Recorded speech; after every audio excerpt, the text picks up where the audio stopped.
자, 바이에른 뮌헨 쪽에서 네. 여기도 생각보다 좀 바람잘 날이 없다라는 느낌이 드는 것이 뭐 모든 모든 어떤 핵이라고 해야 되나요? 뭐 이게 어떤 원자라고 하나 이런 거에 가장 가운데는 핵이라는 그 원인이 있잖아요. 가장 중심. 그걸 원인이라고 하나요? 원인은 아니죠. 예. 중심이 있잖아요. 네네네네. 모든 핵은 저 브라 쪽에게 가는 게 사실 맞는 것 같아요. 이거예요? 아니요. 확신이 없어요. 네. 뭔 얘기를 해야 될지 그래도 핵펀치 맞습니다.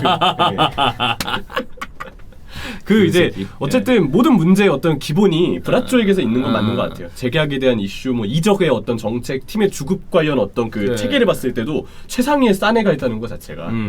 근데 참 외부에서 보는 거랑 내부적인 시선이랑 다른 경우들이 있는데 이 사람이 지금 그런지 안 그런지 잘은 모릅니다. 내부 사정을 어떻게 다 알겠어요. 그럼요. 근데 바이언 팬분들은 또 자세히 아시는 분들도 있겠지만 브라쪼가 팀 내에 그 어떤 여러 가지 그 정치 역학과 파워 게임에서 굉장히 본인의 위치를 잘 찾는 것 같아요. 많은 팬들의 어떤 불만이 있음에도 불구하고 이 사람이 원하는 대로 어떻게 이루어지는 경우들이 좀 많이 있는 것 같거든.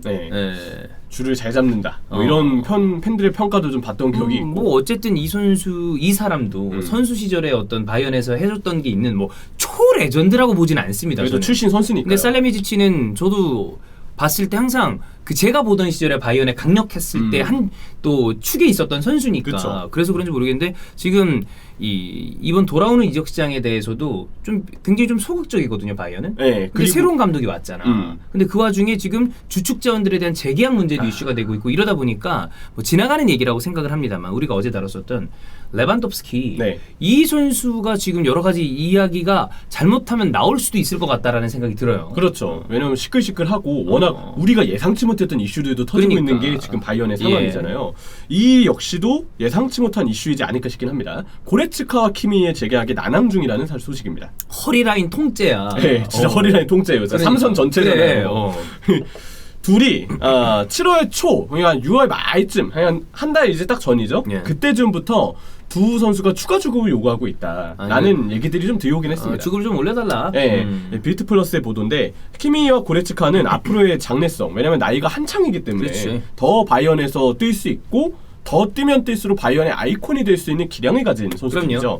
이 둘이 이 정도의 어떤 가치를 지니고 있는데 이들은 현재 구단으로부터 받는 대우에 불만이 있다라는 걸로 일단 보도가 먼저 시작이 됩니다. 제가 그런 얘기를 자주 합니다. 이제는 로열티가 돈이다. 그러니까 바이언을 사랑하는 선수라고 치더라도 그런 경우 있거든요. 본인이 하는 일에 대해서 보상을 받아야 내 어떤 자존감과 자존심 이런 자신감이 같이 올라가고 더욱더 충성하게 되고 이게 선순환이라고 봐요. 근데 프로 선수는 어쨌든 마냥 너 뭐 야 충성심 없어? 이 정도면 뭐 주급도 삭감하고 지금 팀도 어렵고 코로나인데 해야 되는 거 아니야? 라고 마냥 얘기할 수 없어요. 그럼요. 프로 선수이기 때문에 돈으로 어느 정도 보상을 해줘야 사람들이 이 클럽이 나를 이 정도로 생각하는구나. 나도 불살라야 되겠다. 이런 생각을 하는 게 인지상정이란 말이야. 사회와 똑같죠. 그럼요. 직장과 그 직원의 관계랑 여기도 여기도 직장이니까 또 직원인 거고. 근데 이 선수들은 핵심이기 때문에 그런데 어떤 요구를 하는 게 만약에 과해져. 맨날 돈 막 이러면 이제 그것도 피곤하죠. 그럼요. 근데 이들은 그 정도 대우를 해줘야 되는데 그게 지금 잘 안 되고 있는 거 아니야. 그래서 이들의 경우에는 지금 얘기를 한 거죠. 우리 대우가 좀 불만스럽다. 그래서 그 내용을 좀 살펴봐야 되는데. 원래 달라. 알라바가 이제 레알 오피셜이 떴어요. 사실 오피셜 뜨기 전에 이미 그 우리가 다뤘던 피파 신작 트레일러에 알라바가 레알 유니폼을 입고 계속 등장을 했었어요. 이미 뭐 사실상 사실상 준 오피셜이 거기서 뜬 거고 어쨌든 알라바가 레알 선수가 됐는데 알라바가 바이언하고 마지막까지 어쨌든 그 한번 제안을 들었었던 적이 있잖아요. 재계약 제안을. 근데 바이언이 당시 알라바에게 마지막으로 주었던 연봉 제안이 1950만 유로였다고 합니다. 이 옵션과 포함해서 1950만 유로라고 빌트 플러스 보도에서는 나와 있어요. 대략 뭐 이 정도의 추정 금액인 것 같고요.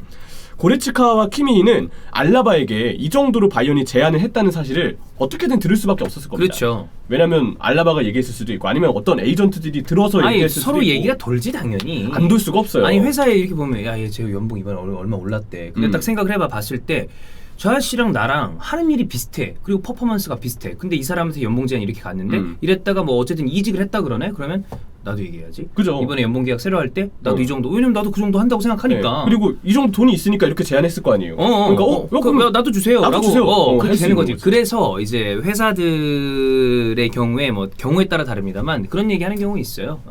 연봉 수준에 대해서는 좀 함구를 해달라. 막아달라. 서로 관리를 좀 이제 하기 위해서. 그렇죠. 그래서 알라바의 이 금액, 제안받은 금액을 고레츠카와 키미도 알게 됐으니까 그래서 이들도 비슷한 금액을 요구하게 됐는데 요구하게 된 금액은 결국 딱 이 정도 생각하시면 돼요. 바이언의 지금 주장단 노이어, 밀러, 레반도프스키. 바이언과 관련된 보도들을 보면 이들이 역시 가장 많은 주급을 받고 있다라고 얘기가 나와 있거든요.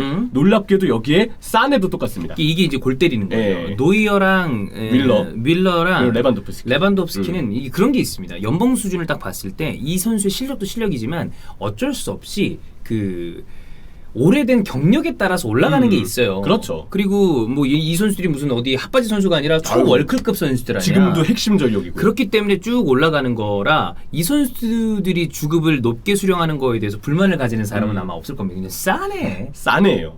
싸네가 지금 짬이 되는 것도 아니고 실력이 됐나요? 실력이 되는 건 아니죠. 이런 상황이니까 이들 입장에서는 싸네랑 사이리랑 별개로 우리도 당연히 요구할 만하다라고 생각을 할 거야. 그러니까 이런 거에서 관리를 해주는 게 중간에 단장 역할이란 말이야. 그렇죠. 선수단의 어떤 이런 걸 조절해주고 이런 거 하고 그다음에 그 사이에 감독과 보드진의 어떤 중간 가교 역할을 해줘야 되는데 이렇게 골 때리게 하면 팬들은 팬들대로 마음에 안 들고 그렇죠. 선수들은 불만 갖고 그러니까 이 싸네 참 아리송합니다. 여기 이렇게 최상단에 있다는 게. 그래서 고레츠카는 현재 이것도 저희가 뭐 주급이나 연봉은 보도에서 나온 거를 참고할 수밖에 없기 때문에 이것도 추정 금액인데 옵션 없이 그냥 5에서 600만 정도의 유로가 지금 고레츠카 연봉인 것 같아요. 근데 계약 기간을 봐야 됩니다. 2022년까지 내년 1년 남았어요. 키미는 기본금은 아마 고레츠카보다 조금 더 높은 것 같긴 합니다. 이 나오는 금액이 고레츠카보다는 확실히 조금 더 크게 올라가더라고요. 800 아니면 뭐 1000 아니면 1000 조금 내외 이 정도로 좀 보게 되는 시선이 많던데. 근데 키미는 2023년까지입니다. 보도를 보니까 키미는 에이전트가 없대요. 대리인이 따로 없어. 협상을 본인이 그냥 다 한다고 그렇게 얘기를 하더라고요. 근데 이제 최근에 들려온 보도입니다. 빌리트에서 고레츠카와 키미의 재계약 협상이 결국 난항이다 라고 얘기를 하고 있습니다. 골 때리는 거지. 이게 어느 지금 유럽의 어떤 클럽이든 바르셀로나 보세요. 지금 너무 어렵죠. 너무 허덕이고 있죠. 진짜 본인들의 어떤 슬로건처럼 클럽 위의 클럽 이상의 클럽인데다가 실제로 그래 왔고 2000년대 후반부터 2010년대는 바르셀로나가 축구의 헤게모니를 저는 쥐고 있었다고 생각해요. 그게 이제 2020년 쪽으로 넘어가면서 약간씩 무너지는 감이 있었습니다만. 근데 그렇게 전 세계를 호령하던 클럽도 코로나의 이슈에 빵 맞으면서 또 바르토메우라는 있으면서 흔들흔들했잖아요. 여러 가지로 봐봐. 근데 이렇게 거대한 클럽도 중간에 강력한 어쨌든 이 사람 헤드 아니야. 그죠? 그 사람에 의해서 위험에 처하는 경우들이 생겨요. 코로나라는 또 특유의 외부의 이슈가 있었으니까 브라쪼가 잘해줘야 되거든. 이런 연봉 상한선이 이제 수익이 줄어들다 보니까 여러 가지로 제한이 생기는데 선수들은 이렇게 요구 사항이 늘어날 수 있는 거거든. 그렇죠. 그래서 재계약이 결국 난항이다. 이 이유를 보면 보도에서 바이언은 코로나 여파로 연봉 상한선을 이제 정해놓았다는 얘기를 합니다. 해놨겠지 당연히. 연봉은 뭐 소수의 선수들 정말 뭐 핵심이라 부를 수 있는 선수들 이외에 2천만 유로를 넘으면 안 된다. 이게 이 바이언이 이번에 제시한 연봉 상한선이라고 그래요. 고레츠카와 키미가 원하는 걸로 추정되는 1,950만 유로 정도의 금액은 알라바한테 제의됐다는 그 금액. 받아들여질 리가 아무래도 없죠. 그러다 보니까 지금 재계약은 난항 중인 것 같고 또 보도에서 보면 바이언은 고레츠카의 부상 이력을 좀 우려하고 있다. 고레츠카 사실 좀 잔부상들이 있어요. 뭐 이거는 맞긴 해요. 그거는 맞아. 뭐 이런 얘기도 좀 돌긴 하더라고요. 뭐 이거는 뭐 어떻게 되냐, 뭐 그렇게 생각할 수도 있는 거니까. 근데 문제는 고레츠카의 계약 기간이 2년도 아니 딱 1년만 남았다는 겁니다. 그러다 보니까 지금 고레츠카와 바이언의 얘기에 대해서 다른 클럽들은 주시를 계속하고 있대요. 맨체스터 유나이티드, 레알 마드리드, 또 바르셀로나 이 세 개 클럽은 정말 고레츠카 상황이 어떻게 굴러가는지 또 뭐 몇몇 보도에서는 실제 맨유가 이미 개인 접촉을 했다 뭐 이런 얘기까지도 들려오고 있으니까 이들은 지금 재계약 상황이 어떤지 또 이들이 원하는 금액 규모가 어느 정도인지를 보면서 아마 바이언의 연봉 상한선보다 조금 더 높은 금액을 고레츠카한테 개인 협상 과정에서 찌르게 되겠죠. 아니 피파 온라인을 하면서도 급여 수준에 대해서 신경을 쓰면서 스쿼드를 짜야 되기 때문에 이건 얼마나 더 골치 아픈 일이겠어. 이러면 이제 그거예요. 연봉은 고정비로 매년 나가야 되는 거 아니야. 이런 경우에 뭐 이제 여러 가지 방법을 써야죠. 옵션을 좀 단다거나 아니면 재계약을 새로 하면서 연차가 흐르면서 연봉 수준을 되게 높게 이렇게 가져간 다음에 평균가를 맞추는 방식을 쓰든지 아니면 사이닝 피를 제공을 하고 연봉 수준을 낮추는 여러 가지 어떤 방식을 쓸 수 있을 텐데 그러니까 그 사이닝 피라 하면 이제 재계약에 서명을 하면서 근데 그게 또 어려운 일이고 그리고 그렇죠. 이 정도급 선수들이 이런 얘기가 나온다 그러면 이제 다른 클럽들이 와 우리가 줄게 할 수 있거든. 그리고 이런 찌라시가 나오면 또 다른 찌라시를 낳게 당연히 나오죠. 네, 결국 이 얘기가 나왔습니다. 스포르트베이트 첼시와 레반도프스키 이적설이 갑자기 떴는데 바이언이 지금 키미하고 고레츠카 이 재계약의 난항이 오면서 지금 어쩌면 이들을 잃을 수도 있잖아요. 전력을 지키지 못하고 자칫 전력 이탈이나 누수가 심해진다고 또 다른 선수들이 느꼈을 때는 이 선수들이 야망을 품고 다른 팀으로의 이적을 꿈꿀 수 있다는 거죠. 이 스포르트비에트에서는 이게 레반도프스키 혹은 노이어마저도 만약 바이언이 이렇게 계속 좀 뭔가 이슈가 끊이지 않고 실제로 핵심 선수들을 놓친다면 이들도 새로운 야망을 품고 도전에 나설 수 있다. 그래서 지금 공격수가 필요한 첼시 그리고 이 핵심 자원으로 연결되고 있는 레반도프스키 이렇게 또 다른 찌라시가 지금 또 나오게 됐습니다. 네, 이거는 뭐 그냥 저는 지나가는 여러 가지 그냥 부작용들이 지나가는 얘기로 뭐 이슈거리잖아. 그렇죠. 그러면 원래 언론들은 무니까 여기에 대해서도 되게 뭐 깊게 생각할 필요까지는 아직은 없지 않나 싶지만 이거는 빨리 브라쪼가 관리를 해줘야 되지 않나. 그렇죠.